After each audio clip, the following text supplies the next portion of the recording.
Definitely homeopathy point of వ్యూలో back పెయిన్‌కి medicines ఉన్నాయండి. ఎందుకంటే చాలామంది పేషెంట్సు లంబార్ స్పాండైలోసిస్ గానీ, లంబార్ స్పాండిలైటిస్ గానీ, సయాటికా గానీ, డీజనరేటివ్ డిస్క్ డిసీజెస్ గానీ, ఇలాంటి చాలా రకాల ప్రాబ్లమ్స్ ఈవెన్ యాంకోలైజింగ్ స్పాండిలైటిస్ అనేటటువంటి ఆటో ఇమ్యూన్ కండిషన్స్ తో గానీ సఫర్ అయిన వాళ్ళని మేము చూస్తూ ఉంటాము. సో, వాళ్ళకి అంటే మెయిన్‌గా ఏంటంటే కాల్షియం రిలేటెడ్ ఇవన్నీ కూడా కొన్ని రకాల మెడిసిన్స్ స్పెసిఫిక్‌గా ఇస్తూనే వాటితో పాటుగా కాన్స్టిట్యూషన్ బట్టి కూడా మెడిసిన్ ఇవ్వడం జరుగుతుంది. సో, వన్స్ బాడీ యొక్క కాన్స్టిట్యూషన్ ఆ మెడిసిన్ పర్ఫెక్ట్‌గా బాడీకి వెళ్ళింది అంటే గనక ఇమ్మీడియేట్‌గా మనకి పెయిన్‌లో రిజల్ట్ అనేది కనిపిస్తుంది. అంటే పెయిన్‌లో రిజల్ట్ అంటే పెయిన్ కిల్లర్ అని కాకుండా ఇంటర్నల్‌గా ఏ ఒత్తిడి వల్ల పెయిన్ వస్తుందో అక్కడ జరిగే ఇనీషియల్ ఇన్‌ఫ్లమేటరీ కండిషన్స్ అనేది నార్మలైజ్ అవుతాయి.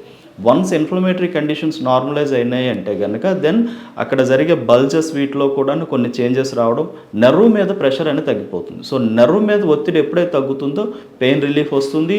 తద్వారా మనం రెగ్యులర్‌గా చేసేటటువంటి డ్యూటీస్ ఏవైతే మనం చేస్తూ ఉంటామో వాటికి కూడా అనుగుణంగా ఆ పెయిన్ అనేది రాకుండా బాడీ ఇంటర్నల్ సిస్టమ్ అనేది నార్మల్ అవ్వడం జరుగుతుంది. సో, హోమియోపతిక్ మెడిసిన్స్‌తో పాటుగా కొన్ని జాగ్రత్తలు అంటే ఒక్కొక్క మనిషి యొక్క కండిషన్ బట్టి వాళ్ళ లైఫ్ స్టైల్‌ని బట్టి కొన్ని జాగ్రత్తలు చెప్తాం. అవి మనం పాటించగలిగితే ఖచ్చితంగా ఈ యొక్క ఎఫెక్ట్ నుంచి తొందరగానే బయటపడతాం.